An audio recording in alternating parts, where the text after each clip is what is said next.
C'est vrai que cette élection gêne d'une certaine manière les tractations menées par la Maison-Blanche, mais sur le fond, comme l'administration Biden est très déterminée, c'est une administration que d'aucuns qualifient de très idéologique, à vrai dire, sur le fond, ça ne changera sans doute pas.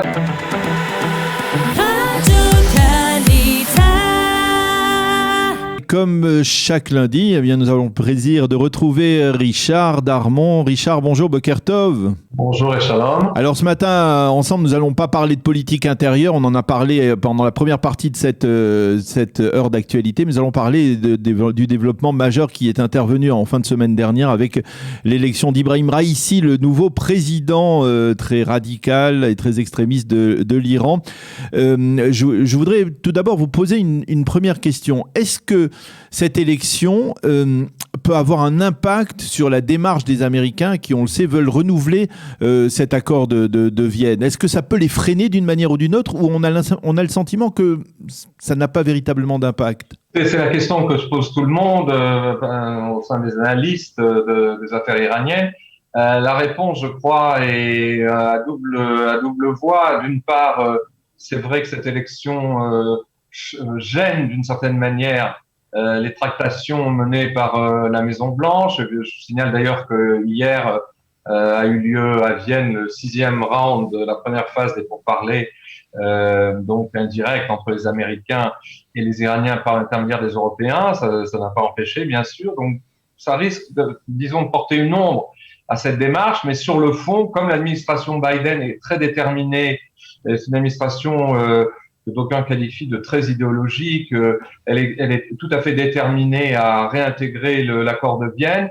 À vrai dire, sur le fond, ça ne changera sans doute pas. Ça risque même, au dire de certains commentateurs, d'accélérer la démarche américaine, qui préféreraient peut-être d'ailleurs essayer d'arriver à un accord avant l'entrée en fonction du nouveau président qui est prévu au début août. Et donc, ça risque d'avoir même un effet contraire avec une administration, encore une fois, très idéologique qui a des objectifs a priori incontournables. Mais comment expliquer finalement que les Américains ne réagissent pas, ne sentent pas qu'il y a un problème par le simple fait que le régime se soit durci au niveau de son leadership? Écoutez, votre question est d'autant plus fondée que d'aucuns avaient dit que justement la démarche consistant à rouvrir les pourparlers aurait pour effet de favoriser les modérés, les partisans du dialogue et d'isoler les extrémistes. C'est le contraire qui s'est produit. Donc c'est déjà une contradiction, une négation de cette théorie un petit peu wishful thinking, d'auto-suggestion américaine qui est complètement à côté de la plaque dans ce cas-là, parce que évidemment l'administration Biden a d'autres soucis en tête et voudrait d'une certaine manière se débarrasser du dossier iranien. Mais comme c'est une épine qui est là depuis 20 ans, 15 ans, 10 ans et qu'on n'en finit pas avec ce monstre du Loch Ness du nucléaire iranien, les Américains vont pas pouvoir s'en débarrasser à si bon compte et ils risquent de faire de grosses erreurs dans les mois qui viennent, attendu qu'en plus, l'Iran, d'après toutes les agences d'information et de renseignement, se trouve aujourd'hui à quelques mois seulement de la possibilité de fabriquer ses premières bombes nucléaires.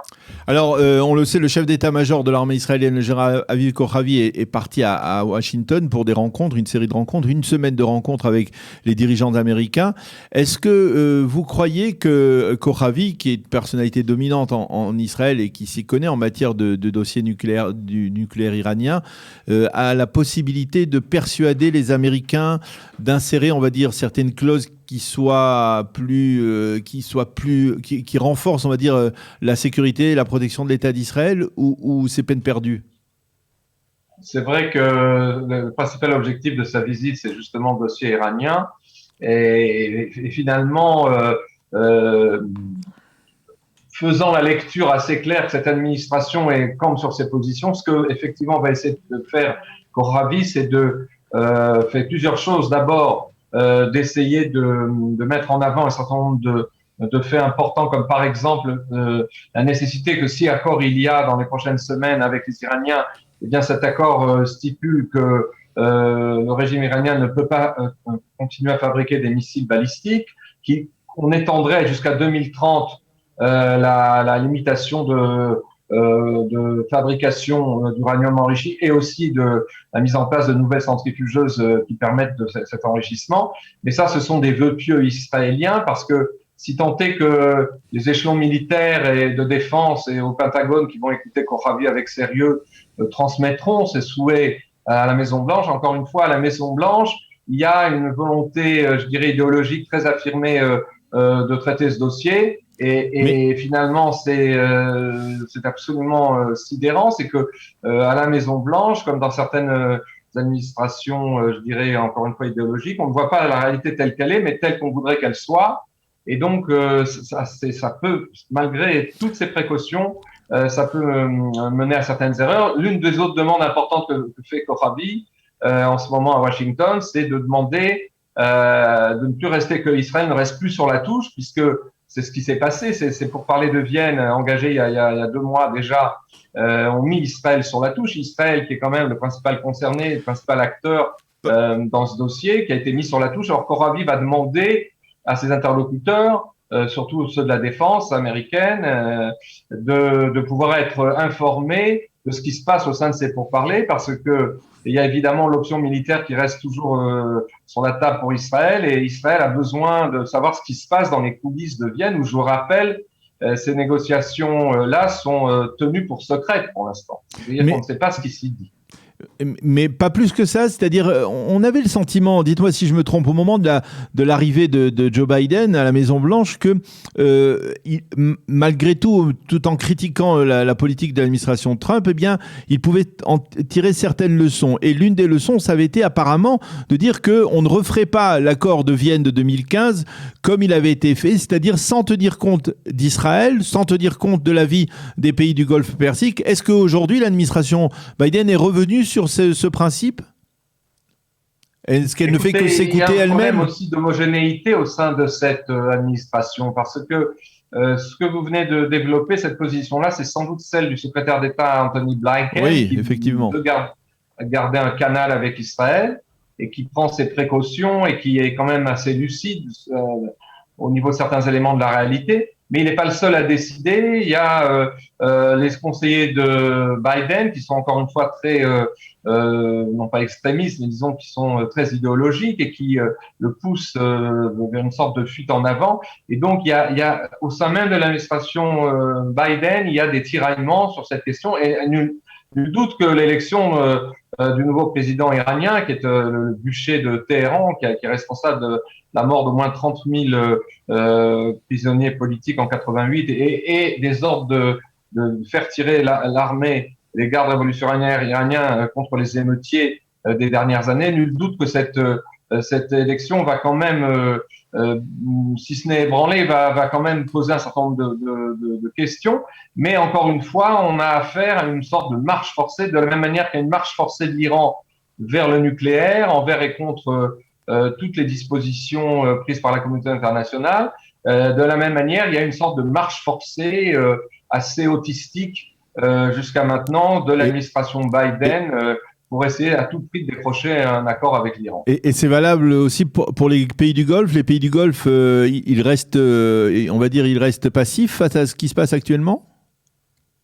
Non, Israël a renouvelé ses contacts concernant ce dossier avec les Émirats arabes unis et notamment et indirectement avec l'Arabie saoudite. Le fait est d'ailleurs que l'Arabie saoudite, comme on l'a annoncé sur votre antenne il y a déjà depuis 2 mois, a renoué elle-même ses négociations avec l'Iran, non sans le rendre de l'illusion, mais parce que, à défaut d'une administration qui comprenne un peu et qui lise correctement la carte du Moyen-Orient, eh bien, les Saoudiens pensent à leurs propres intérêts et ont renoué un dialogue stratégique un peu étonnant avec les Iraniens qui sont leur principal ennemi, inversement. Et donc, il y a une situation là aussi tiraillée. D'un côté, les États du Golfe se rendent bien compte qu'on se rapproche de certaines échéances. Et d'ailleurs, à ce niveau-là, et compte tenu de tout ce que nous venons de dire, les prochains mois risquent, disons, de nous mener, si ce n'est au bord du gouffre, mais enfin, devant une situation où Israël, s'il est toujours mis sur la touche, et si par ailleurs les Iraniens continuent comme ils le font de produire de l'uranium enrichi, il y a d'ailleurs un chiffre qu'il faut citer à ce titre, les Iraniens depuis 1 an, depuis le juin 2020, ont dépassé 16 fois le minimum qui était requis, enfin le maximum requis par l'accord de Vienne pour avoir du plutonium. J'ai une série de chiffres que j'ai pas le temps de donner ici, mais ils ont produit 16 fois plus que la limite qui leur avait été imposée, et donc ils sont en position, ils ont à peu près, un autre chiffre très intéressant, ils ont aujourd'hui entre, je dirais, presque une dizaine de kilos d'uranium enrichi à plus de 60%. Et je rappelle à ce titre que la première bombe américaine qui avait été tirée sur Hiroshima en 1945 avait dans son contenu 64 kilos d'uranium enrichi à 80%. Donc de passer de 60 à 80%, c'est pas très compliqué pour les Iraniens compte tenu de toutes les centrifuges dont ils disposent. Et donc on est dans une course folle, une course contre la montre où Israël fait ce qu'il peut pour faire prendre conscience aux Américains de la grave erreur qu'ils sont en train de commettre, mais d'un autre côté, se réserve des options, options pour préserver la sécurité de l'État d'Israël. D'ailleurs, tous les gouvernements, depuis Shimon Peres, il y a 20 ans, avaient expliqué que Israël ne pouvait en aucun cas se permettre de laisser l'Iran accéder à l'arme nucléaire. C'est pas simplement un mantra de Netanyahou, c'est la position j'allais dire, conforme et la position du consensus de tous les gouvernements. Alors israéliens. Justement, j'allais vous poser cette dernière question, on va revenir un petit peu à la politique interne. Quelle est la nuance entre la position de Naftali Bennett dans le dossier tel qu'il est aujourd'hui, face aux enjeux immédiats de l'Iran, et la position de Benjamin Netanyahou? Écoutez, je croyais que vous alliez me poser la question la différence entre Bennett et Gantz. Mais en tout cas, avec est-ce que en fait Netanyahou, on a le sentiment que c'est quasiment la même politique, la même approche? Oui, Bennett, comme il vient d'entrer dans ses chaussures de Premier ministre, il a pris des précautions oratoires en disant que il l'a rappelé hier lors de la première réunion du Conseil des ministres qu'il était préférable pour Israël de parvenir à ses objectifs par la négociation et qu'ils faisaient confiance à leurs alliés américains, etc. Ça, c'est un peu pour la vitrine. Mais sur le fond, de toute manière, la position de Bennett est celle de Netanyahou. L'Iran est surtout pas dirigé par le bûcher de Téhéran. L'Iran, le boucher de Téhéran, pardon, puisqu'on parle de boucher aussi, ne pourra accéder à la bombe atomique. C'est un danger existentiel, mortel pour l'État d'Israël. Et donc c'est une position qui est fort semblable. On pourrait dire, Richard, peut-être que Netanyahou, c'est un non formel à tout accord. Bennett, c'est peut-être un non, mais avec un petit un petit bémol. Oui, c'est-à-dire que Netanyahou c'était fort les dernières semaines de ses fonctions, de dire que de toute manière il était prêt à une épreuve de force avec l'administration de Biden. Il faut dire qu'il a derrière lui les 8 années de confrontation avec Obama, l'idylle avec Trump, et donc évidemment Netanyahou peut se permettre de ne pas arrondir les angles, ce qui n'est pas le cas de Bennett, qui a ménagé un petit peu oralement la chèvre et le chou, mais en tout cas en ce qui concerne Tsahal, en ce qui concerne les options qui sont sur la table, ce sont les mêmes, et Israël surveille de très près. D'ailleurs, c'est très essentiel pour le Mossad, et on suppose que le Mossad, qui a fait des coups qu'on connaît au niveau du renseignement ces dernières années, des coups incroyables, avec ces fameuses archives à Téhéran, il est évident que le Mossad continue de savoir ce qui se passe, y compris s'il n'y a pas de fuite pour parler secret, dit secret de Vienne. Eh bien, le Mossad est au courant et Israël suit très près. C'est vraiment je dirais, c'est une course contre la montre, et c'est pire que ça, c'est une bombe à retardement qui se rapproche de l'heure fatale, ce dossier iranien. Eh bien, merci beaucoup, Richard, de nous avoir éclairé sur ce dossier brûlant, on peut le dire, de l'Iran sous la nouvelle direction de Ibrahim Raïssi, de ce radical extrémiste. Merci d'avoir été avec nous ce matin sur Radio Kalita, et à bientôt, à demain.